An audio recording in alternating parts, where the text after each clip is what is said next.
নমস্কাৰ welcome to my YouTube channel. আজি মই আপোনালোকৰ লগত ডিসকাস কৰিম বিজনেস লোনৰ বিষয়ে। যে বিজনেস লোন ল'ব সময়ত দুখন ডকুমেন্ট খুবেই দৰকাৰ। দুখন ডকুমেন্ট নহলে মানে বেংকে কেতিয়াও আপোনাৰ বিজনেস লোনৰ প্ৰপোজালটো মানে ডিসকাসও নকৰে আগলে মানে এপ্ৰুভলো নকৰে। সো এই দুখন ডকুমেন্ট হয় কি? সো মই এটা এটাকে আপোনাৰ দুটা ইনফৰমেশন শেয়াৰ কৰিম। প্ৰথমটো হৈছে বিজনেস প্ল্যান ৰিপোৰ্ট বা প্ৰজেক্ট ৰিপোৰ্ট। দুটা নামেদি ক'ব পাৰে, বিজনেস প্ৰজেক্ট ৰিপোৰ্টো ক'ব পাৰে, বিজনেস প্ল্যানো ক'ব পাৰে। সো এই বিজনেস প্ল্যান ৰিপোৰ্টখন ইমানে কিয় দৰকাৰ যিটো নহলে বেংকে আপোনাৰ লোন প্ৰপোজালটো একসেপ্ট নকৰে। সো মই আপোনাক যদি এক্সাম্পল দি বুজাইছো, এই বিজনেস প্ল্যান ৰিপোৰ্টৰ ভিতৰত আপোনাৰ বিজনেসৰ ডিটেইল ইনফৰমেশনটো থাকে। ধৰক যদি আপুনি প্ৰথমবাৰ বিজনেস খুলিবৰ কাৰণে লোন ল'বৰ কাৰণে আপুনি প্ৰপোজালটো দিছে বেংকক, তেতিয়া আপোনাৰ বিজনেসটো বিষয়ে গোটেইখিনি ডিটেইল ইনফৰমেশন সেই ৰিপোৰ্টত থাকে, য'ত নেকি শেষত গৈ পেলাই ফাইনেন্সিয়েল এনালাইসিসও থাকে যে আপুনি লোনখিনি লোৱাৰ পিছত নিজৰ বিজনেসটো কি ধৰণে চলাব আৰু বিজনেসটো কেনেকৈ আগলৈ গ্ৰো কৰিব। মোটামুটিকে তাত পইণ্টছখিনি থাকে। ধৰক আপোনাৰ বিজনেসৰ কি টাইপ হ'ব, কেনেকুৱা টাইপৰ আপোনাৰ বিজনেস হ'ব, আপোনাৰ বিজনেসৰ স্থানটো ক'ত হ'ব, আপুনি অকলে মালিক হ'বনে আপুনি পাৰ্টনাৰশ্বিপত খুলিছে, আপোনাৰ কিমানখিনি পইচাৰ দৰকাৰ হ'ব এই বিজনেসটো চলাবৰ কাৰণে, তাৰ ভিতৰত বেংকৰ পৰা আপুনি কিমান লোনৰ কাৰণে আপুনি এপ্লাই কৰিছে, আপোনাৰ নিজৰ কন্ট্ৰিবিউশন কিমান থাকিব, মাল মেটেৰিয়েল আপুনি ক'ৰ পৰা কিনিব, আপুনি বস্তুখিনি ক'ত বিকিব, আপোনাৰ কাস্টমাৰ কি টাইপৰ হ'ব পাৰে, আপুনি সেই বিজনেসটো অকলে চলাব নে আপুনি মানুহ ৰাখিব চলাবৰ কাৰণে। সো এনেকুৱা কিছুমান ঢেৰ কিবা পইণ্টছ থাকে, ডিটেইল একদম একেবাৰে ডিটেইল ইনফৰমেশন থাকে সেই ৰিপোৰ্টটোৰ ভিতৰত।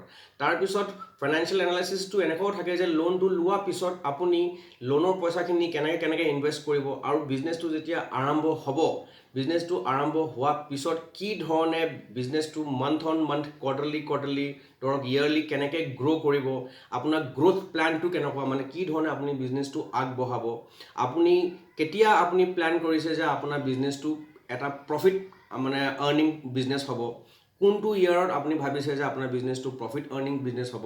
তাৰ মানে এটা লেভেল থাকে, ধৰক ব্ৰেক ইভেন পইণ্ট এটা থাকে। ব্ৰেক ইভেন পইণ্ট এইটো চেপ্টাৰ মই নেক্সট ভিডিঅ'ত মই আপোনালোকৰ লগত শ্বেয়াৰ কৰিম যে আচলতে হয় কি। ব্ৰেক ইভেন পইণ্ট মোটামুটি ধৰক এনেকুৱা এটা লেভেল য'ত নেকি আপোনাৰ বিজনেসটো আহি পেলাই ন' লছ ন' প্ৰফিটত আহি পেলাই খাৰা হৈ যায়, মানে থিয় হৈ যায়। তেতিয়াৰ পৰা আপোনাৰ বিজনেসটো প্ৰফিটলৈ মানে আগবাঢ়ে।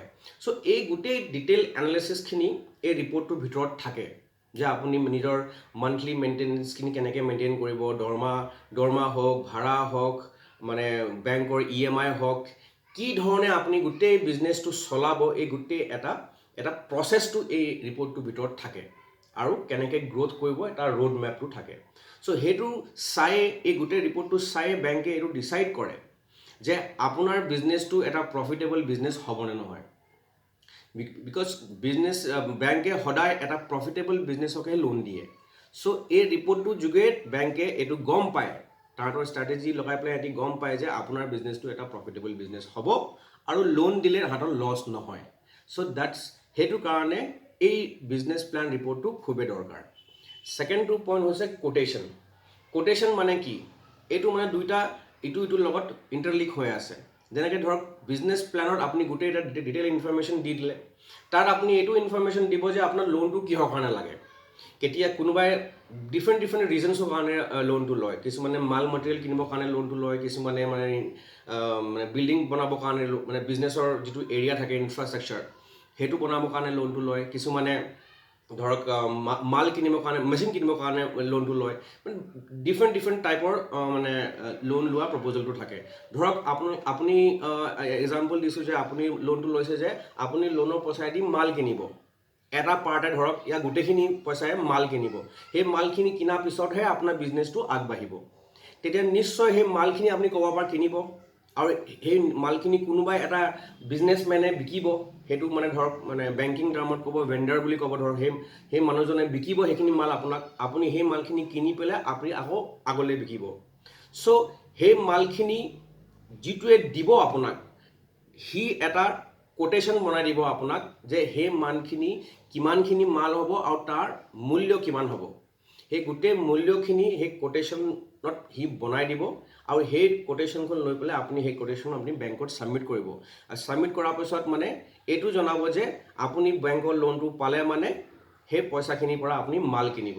তেতিয়া কি হয় বেংকে যদি আপোনাৰ লোনটো স্যাংচন হৈ যায় তেতিয়া কি কৰে বেংকে সেই এমাউণ্টটো সেই যিটো যাৰ নামৰ কোটেশ্যন আছিলে তাৰ একাউণ্টত পইচাটো দি পেলাই আপোনাক মানে মালখিনি কিনুৱাই দিয়ে তাৰপিছত সেই মালখিনি লৈ পেলাই আপুনি আগলৈ বিজনেছটো আৰম্ভ কৰে আৰু বিজনেছটো চলায় চ' প্ৰচেছটো মানে মোটামুটিকৈ এইটো হিচাপে চলে চ' মই আপোনাক বেছিক এক্সাম্পল দিলোঁ মালৰ কাৰণে এনেকুৱা ঢেৰ টাইপ থাকিব পাৰে যিটো কাৰণে আপুনি লোনটো বিচাৰিছে মইতো আপোনাক এটা এক্সাম্পল দিলোঁ 3টা 4টা হ'ব পাৰে যে আপুনি অকণমান পইচা মালৰ কাৰণে লৈছে অকণমান পইচা আপুনি বিল্ডিং বনাবৰ কাৰণে লৈছে অকণমান পইচা আপুনি মেচিন কিনিবৰ কাৰণে লৈছে এনেকৈও হ'ব পাৰে ইয়া আপুনি গোটেইখিনি পইচা একেটা কামৰ কাৰণে লৈছে এনেকৈও হ'ব পাৰে চ' যিটো কাৰণে লওক কোটেশ্যনটো লাগিব যদি 3টা কামৰ কাৰণে লৈছে 3টা টাইপৰ কোটেশ্যন লাগিব যদি আপুনি এটা কাৰণে লৈছে আপোনাৰ এটা টাইপৰ কোটেশ্যন লাগিব চ' কোটেশ্যনটো ইমানেই important so' quotation and project report এই দুইটা এটা বহুতেই ইম্পৰ্টেণ্ট ডকুমেণ্ট আপোনাৰ খুবেই ইম্পৰ্টেণ্ট ডকুমেণ্ট এইকেইটা নহ'লে বেংকে কেতিয়াও বিজনেছ লোনটো প্ৰপ'জেলটো একচেপ্টো নকৰে আৰু ডিছকাছো নকৰে চ' মই সদায় এইটোৱে এনকাৰেজ কৰিম যোনে ভাবিছে যে মই নতুন বিজনেছ খুলিবলৈ আগলৈ আজি প্লান কৰিছে ধৰক যদি আপোনালোকে প্লান কৰিছে তেনে এই দুখন ডকুমেণ্টটো আপুনি প্ৰথমে বনাই ল'ব কেলৈ এই দুখন ডকুমেণ্ট নহ'লে যে মানে যেনেকৈ ক'লোঁ মই আপোনাৰ প্ৰপ'জেলটোকে একচেপ্ট নকৰে তাৰপিছত বাকী থাকিলে আপোনাৰ নৰ্মেল KYC ডকুমেণ্ট সেইটোতো চবৰ ওচৰত থাকেই মেক্সিমাম এই দুখন ডকুমেণ্টহে বেছি ইম্পৰ্টেণ্ট ডকুমেণ্ট চ' সদায় মই এইটোৱে এডভাইচ কৰোঁ যে যেতিয়াই আপোনালোকে বিজনেছ লোন ল'বৰ কাৰণে প্লান কৰে প্ৰজেক্ট ৰিপৰ্ট আৰু কোটেশ্যন এই দুটা বস্তু প্ৰথম কৰি ল'ব লাগে তাৰপিছত ৰিমেইনিং ডকুমেণ্টছ চ' এই ইনফৰমেশ্যনটো চাই নিশ্চয় আপোনালোকৰ নলেজ ইনহেঞ্চমেণ্ট হ'ব আৰু যোনে নতুন লোন ল'ব বিচাৰিছে বিজনেছ লোন ল'ব বিচাৰিছে নিশ্চয় হেল্পফুল হ'ব আশা কৰোঁ আপুনি মোৰ চেনেলটো চাই ভাল পাইছে এনেকুৱা ইনফৰ্মেটিভ ভিডিঅ' মই আৰু আনি থাকিম আপুনি মোৰ চেনেলটো ছাবস্ক্ৰাইব কৰি থাকিব আগলৈ খুব শ্বেয়াৰ কৰিব আৰু লাইক নিশ্চয় কৰিব কিবা থাকিলে কমেণ্টছটো নিশ্চয় লিখিব ধন্যবাদ